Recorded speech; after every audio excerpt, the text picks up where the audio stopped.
আগামীকাল আসছে নতুন মুদ্রানীতি। বৈদেশিক মুদ্রার রিজার্ভ ভালো থাকায় নতুন করে নীতি সুধার না বাড়ানোর কথা বলছেন বেশিরভাগ অর্থনীতিবিদ। এর পাশাপাশি অর্থনীতির অনিয়ম তদন্তে আরও বেগবান হয়েছে দুদকের কার্যক্রম। আজ কেন্দ্রীয় ব্যাংকে বেশ কিছু কর্মকর্তার ভল্ট ভাঙা হবে। পাশাপাশি জানাবো শেয়ার বাজার বন্দর ও হাটের খবর। আপনাদের সাথে সপ্তাহ শুরুর বৌনি আয়োজনে আপনার আছি আমি তানজিম শাফিন। বলছিলাম যে বৈদেশিক মুদ্রার রিজার্ভ ভালো থাকায় আসছে মুদ্রানীতিতে খুব একটা পরিবর্তন হবে না বলে বলছেন অর্থনীতিবিদরা। বেশিরভাগ অর্থনীতিবিদ বলছেন নীতি সুধার আর নতুন করে না বাড়ার সম্ভাবনা রয়েছে। তবে যেই কারণে আসলে বৈদেশিক মুদ্রার রিজার্ভ বাড়ানোর জন্যই সংকোচনমূলক মুদ্রানীতিতে থেকেছে এতদিন কেন্দ্রীয় ব্যাংক, সেই বৈদেশিক মুদ্রার রিজার্ভ এখন পৌঁছে গেছে $25 বিলিয়ন বেশি এবং BPM-6 পদ্ধতিতে অর্থাৎ IMF এর প্রণীত পদ্ধতিতে সেটি $20 বিলিয়ন অতিক্রম করেছে। অর্থাৎ বেশ ভালো বলা চলে। জুলাই 2024-এ আমরা দেখছিলাম যে $20 বিলিয়ন বেশি ছিল। এরপরে সেপ্টেম্বর, অক্টোবরে এবং নভেম্বরে আকো বিল পরিশোধ করার পরে 18.61 বিলিয়ন পৌঁছে। ডিসেম্বর এবং সবশেষ জানুয়ারিতে আমরা দেখেছি যে আবারও আমদানি বিল পরিশোধ করার ফলে 19.93 বিলিয়ন পৌঁছেছিল। তবে ফেব্রুয়ারির 5 তারিখে বাংলাদেশ ব্যাংকের তথ্য অনুযায়ী 20 বিলিয়নের বেশি রয়েছে BPM-6 পদ্ধতিতে কেন্দ্রীয় ব্যাংকের রিজার্ভ। এবারে আমরা দেখতে চাই যে আসলে এই সংকোচনমূলক মুদ্রানীতির আরেকটি দিক, সেটি হলো বাজারে অর্থের প্রবাহ কমানো, অর্থাৎ তারল্যের প্রবাহ কমানো। এবং সেটি করতে গিয়ে যেটি করা হচ্ছে যে নীতি সুধার যখন বেড়ে যায় তখন ব্যাংক ঋণের সুধার বেড়ে যায়। অর্থাৎ বেসরকারি যেই খাতগুলো রয়েছে যারা ঋণ নির্ভর বিনিয়োগ করে থাকে সেখানে বিনিয়োগও কিছুটা কমে যায়। আমরা সেই চিত্রটি দেখতে পাচ্ছি। বেসরকারি খাতে ঋণের প্রবৃদ্ধি কমেছে ধারাবাহিকভাবে। গত জুলাইয়ে 10.13% প্রবৃদ্ধি ছিল, আগস্টে 9.86%, এরপরে সেপ্টেম্বর, অক্টোবর এবং সবশেষ নভেম্বরে 7.66% থেকে ডিসেম্বরে 7.28% প্রবৃদ্ধি ছিল বেসরকারি খাতে ঋণে। অর্থাৎ বেসরকারি খাতে ঋণের প্রভাব কমেছে। এখানে আরও বেশ কিছু বিষয় কাজ করেছে। তার মধ্যে রয়েছে রাজনৈতিক অস্থিরতার বিষয়টি, আইন শৃঙ্খলা পরিস্থিতির বিষয়টি রয়েছে, যে কারণে অনেক ব্যবসায়ী আসলে এই নতুন করে ব্যবসা বাণিজ্যে বিনিয়োগের জন্য কিছুটা হলেও নিরুৎসাহিত হয়েছেন, যেটির একটা প্রতিফলন রয়েছে। আবার অনেকেই যারা রাজনৈতিকভাবে বিভিন্নভাবে আসলে টাকার মালিক হয়েছিলেন অনেক সময় অনৈতিক পন্থায়, সেই টাকাগুলো নিয়ে তাদের গা ঢাকা দিতে হয়েছে একরকম। ব্যবসা বাণিজ্যের ক্ষেত্রে একটি রাজনৈতিক প্রতিবন্ধকতার মুখোমুখি তাদের পড়তে হয়েছে, যার ফলেও বেসরকারি খাতে বিনিয়োগ কমায় ঋণের প্রবাহ অনেকটা কমে এসেছে। এবং এই সবকিছু মিলিয়ে এই সংকোচনমূলক মুদ্রানীতি যেটি ছিল সেখান থেকে আসছে মুদ্রানীতিতে কি ধরনের পরিবর্তন থাকতে পারে সেটার জন্য আমাদেরকে আগামীকাল পর্যন্ত অপেক্ষা করতে হবে। তবে অর্থনীতিবিদরা বলছেন নীতি সুধার নতুন করে না বাড়ানোর কথাই। এদিকে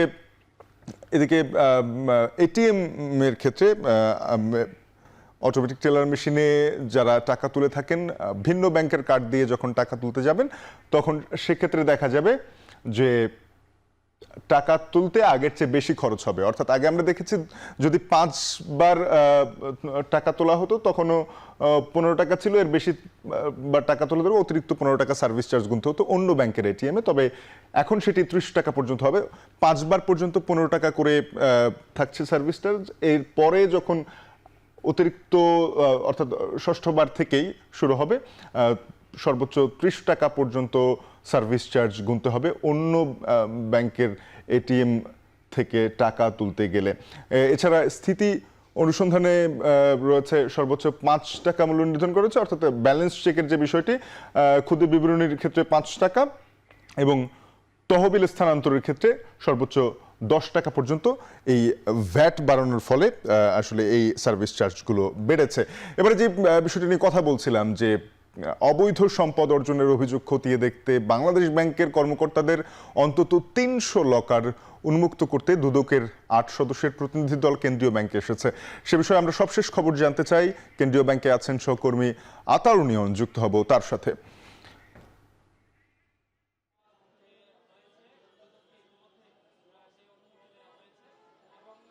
আমরা কেন্দ্রীয় ব্যাংকের সহকর্মী আতাউর নিয়নের সঙ্গে যুক্ত হচ্ছে। আতাউর, জানাবেন যে দুদকের এই লকার খোলা কার্যক্রম কতদূর এগুলো, এখনো পর্যন্ত কয়টি লকার খোলা হয়েছে বা আর কতগুলো খোলা হবে?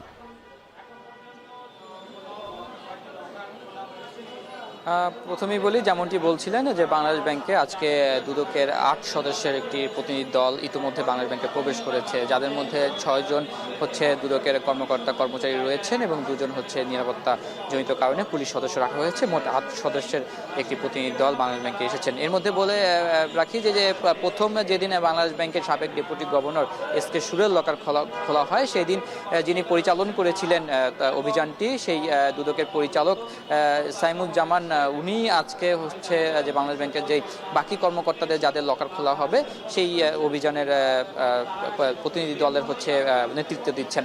তো যেখানে আমরা দেখেছি যে এসকে সুরের যেদিন লকার খোলা হয়ে থাকে সেদিন দুদকের যে টিমটি এসেছিল তারা তার লকারের পাশাপাশি আরও বেশ কিছু লকার দেখতে পায় যেগুলো সিলগালা করা ছিল।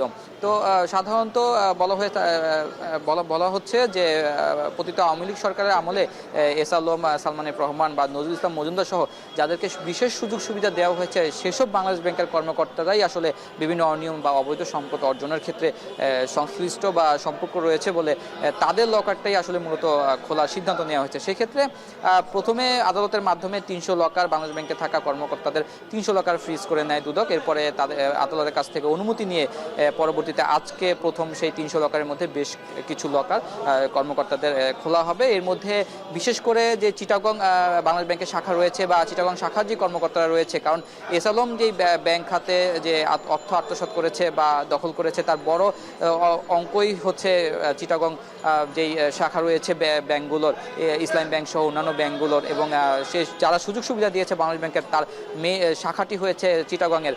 তো সেই জায়গা থেকে আসলে চিটাগংয়ের বাংলাদেশ ব্যাংকের কর্মকর্তাদের বিরুদ্ধে একটি বড় অভিযোগ রয়েছে। এছাড়া অন্যান্য যে শাখা রয়েছে বা বাংলাদেশ ব্যাংকের প্রধান অফিস কার্যালয়ের যেই বা মতিঝিল শাখার যেই কর্মকর্তা রয়েছে তাদের কয়েকজনের বিরুদ্ধে বেশ কিছু অভিযোগ রয়েছে। এস আলম বা অন্যদেরকে সুযোগ সুবিধা দিয়ে তাদেরকে অর্থ পাচার বা অর্থ আত্মসাতের সুযোগ করে দেওয়া, তাদের বিরুদ্ধে যে নির্দিষ্ট ব্যক্তি যাদের বিরুদ্ধে দুদকের অভিযোগ রয়েছে বা তারা যে প্রমাণ পেয়েছে বা তাদের কাছে যে তদন্তের যে নথি রয়েছে সেই জায়গা থেকে তারা সেই অভিযোগ ব্যক্তিদের লকার খুলতেই আজকে বাংলাদেশ ব্যাংকে এসেছে। তবে বলা হচ্ছে ২০ থেকে ৩০ জনের লকার খোলা হবে, তবে সেটি আসলে আজকে কতগুলো সম্ভব হবে তারা সেটি এখনো জানানো হয়নি। তবে ধাপে ধাপে ৩০০ লকারের মধ্যে যাদের বিরুদ্ধে অভিযোগ রয়েছে তাদের সবার লকারই দুদক অভিযান চালিয়ে খুলবে। তো সেক্ষেত্রে বলা হয়েছে বাংলাদেশ ব্যাংক থেকে যে যদি যাদের বিরুদ্ধে অভিযোগ রয়েছে তাদের যদি আসলে অভিযোগ জানা যায়, পাওয়া যায় বা সত্যতা পাওয়া যায়, দুদকে যদি কোনো অবৈধ সম্পদ পায় সেই জায়গা থেকে আসলে পরবর্তীতে বাংলাদেশ ব্যাংকের আসলে কোনো ধরনের ব্যবস্থা নিবে কিনা বা কোনো আইনি কার্যক্রমে পদক্ষেপে যাবে কিনা সেটি আসলে এখন বাংলাদেশ ব্যাংক কতটা নেয় বা তাদের বিরুদ্ধে কী ধরনের ব্যবস্থা নেওয়া হতে পারে যাদের লকারে অবৈধ সম্পদ পাওয়া যায় সেটাই আসলে এখন দেখার বিষয়। তো এই ছিল আজকে বাংলাদেশ ব্যাংকের দুদকের অভিযানের সর্বশেষ তথ্য।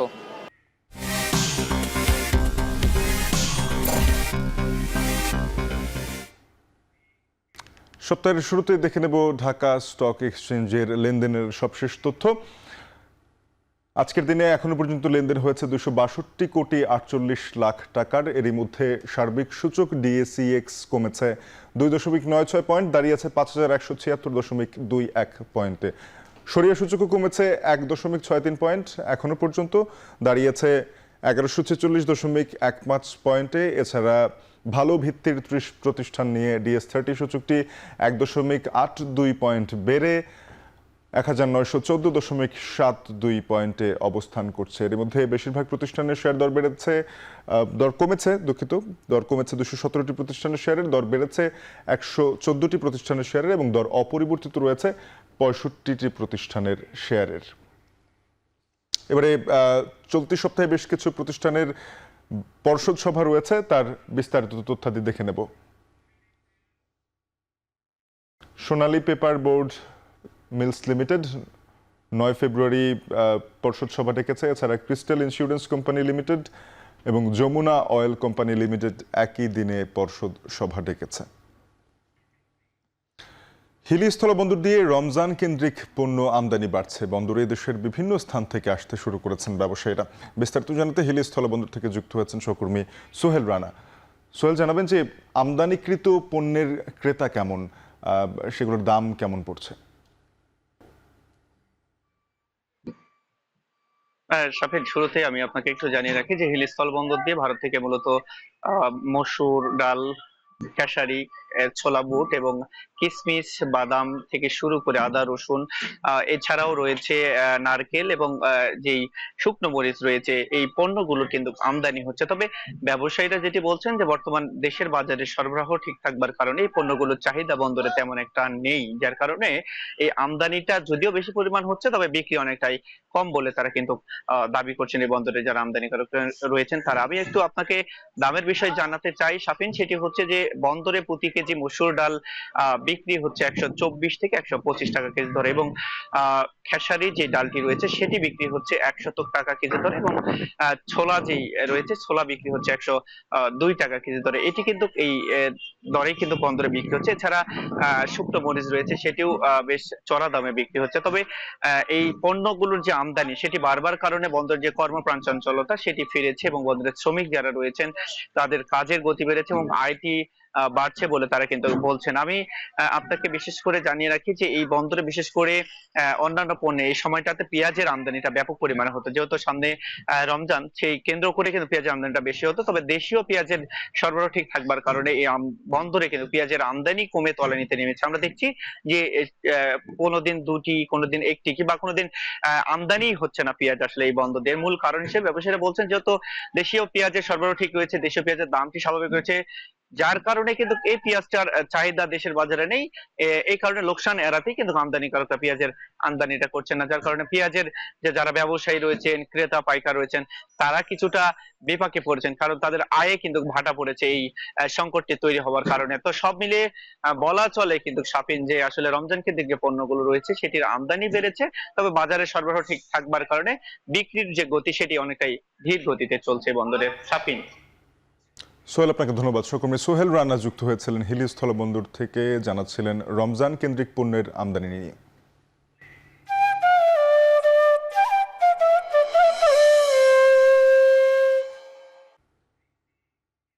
রমজান সামনে রেখে প্রয়োজনীয় ভোগ্যপণ্যের পর্যাপ্ত আমদানি হয়েছে, ফলে কমেছে বেশ কিছু ভোগ্যপণ্যের দাম। এ নিয়ে আরও জানাতে খাতুনগঞ্জ থেকে যুক্ত হবেন সহকর্মী শোয়েব রহমান। শোয়েব, জানাবেন যে খাতুনগঞ্জে কোন কোন ভোগ্যপণ্যের আমদানি বেশি রয়েছে এবং সরবরাহ বাড়ায় তো দামে নিশ্চয়ই একটা প্রভাব রয়েছে। দাম কেমন বলছেন ক্রেতা বিক্রেতারা?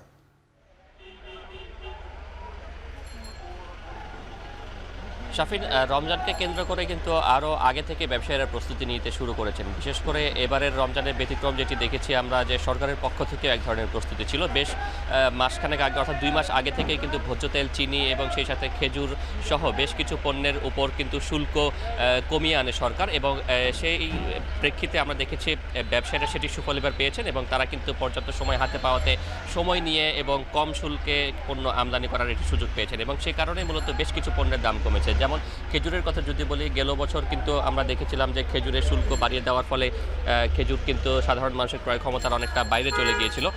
এবার কিন্তু সেই খেজুরে মাস দুয়েক আগে এই শুল্ক কমিয়ে আনা হয়েছে এবং শুল্ক কমানোর ফলে সব ধরনের খেজুরে কিন্তু দাম কমেছে। আমি যদি বলি যে সবচেয়ে উৎকৃষ্ট মানের যে খেজুরটিকে ধরা হয় মেরজুল খেজুর, সেই মেরজুল খেজুরটি 5 কেজির বাক্স যেটি বিক্রি হতো 2600 থেকে 2700 টাকা, সেটি কিন্তু এখন 1600 থেকে 1700 টাকা বা ক্ষেত্র বিশেষে 1800 টাকা পর্যন্ত দামে কিন্তু বিক্রি হচ্ছে। তেমনিভাবে একেবারে কিছুটা কম দামের মধ্যে যে খেজুরগুলো রয়েছে, জাহিদি খেজুর বা দাবাস খেজুর, সেগুলোরও কিন্তু দাম কমেছে। অর্থাৎ সর্বনিম্ন 150 টাকা থেকে সর্বোচ্চ কিন্তু 1800 টাকার মধ্যে এবার খেজুর পাওয়া যাচ্ছে, যেটি গেলবার ছিল সর্বনিম্ন 250 থেকে সর্বোচ্চ 2600 থেকে 2700 টাকা পর্যন্ত, কিন্তু প্রতি কেজি থেকে 5 কেজির বস্তা।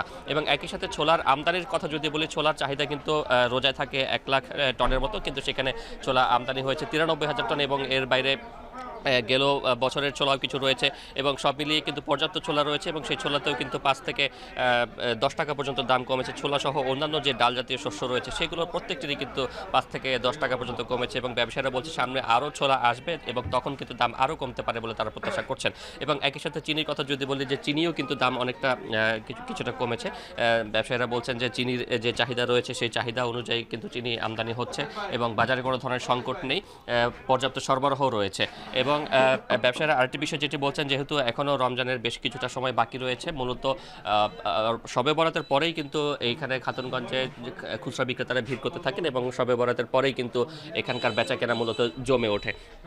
এবং সেই জায়গা থেকে যদি বলি যে এখনও খুব একটা যে বেচাকেনা জমে উঠেছে সেরকমটি বলা যাবে না, তবে পাইকাররা যারা রয়েছেন সেই সাথে আড়তদার এবং আমদানিকারক যারা রয়েছেন তারা কিন্তু প্রস্তুতি নিতে শুরু করেছেন। পণ্য আমদানি থেকে শুরু করে আড়তে সেগুলো মজুত এবং পণ্য প্রদর্শনী থেকে শুরু করে সব ধরনের আয়োজন কিন্তু খাতুনগঞ্জে সম্পন্ন হয়েছে।